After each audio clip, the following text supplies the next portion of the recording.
Құрметті егемен тәуелсіз елдің ұландары, көк байрағы желбіреген, абыройы мен айбыны, ынтымақтастығы мен бірлігі жарасқан, ұлттық қасиеттеріміз бен құндылықтарымызды ұлықтап, ұлттық намысымызды оятқан тәуелсіз елді тәуелсіздік мерекесімен Рахымжан Қошқарбаев атындағы орта мектеп ұжымы құттықтаймыз.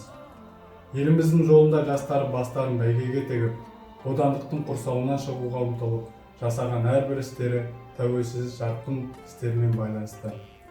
Бостандықтың, егемендіктің бастауы болған осы күнде сіздерге құт береке, игілік, бақыт тілейміз. Қазақстан Республикасының тұрақты дамуы мен кемелденуі жолында жасаған еңбектеріңіз табысты және сәтті болсын. Дорогие казахстанцы, поздравляю вас с Днем Независимости Республики Казахстан. Примите наши искренние и теплые пожелания. Мы желаем каждой семье благополучия и крепкого здоровья. Пусть в ваших домах царит мир и согласие. В этом году исполнилось 30 лет нашей независимости. Это важная веха, знаменующая собой возрождение на казахской государственности и обретение свободы, мечты, о которой лелеяли многие поколения наших предков. Этот период вместил в себя целую эпоху, наполненную трудностями и победами, кризисами и достижениями. Все эти достижения стали возможны благодаря мудрости и единству нашего народа, кропотливому труду всех казахстанцев.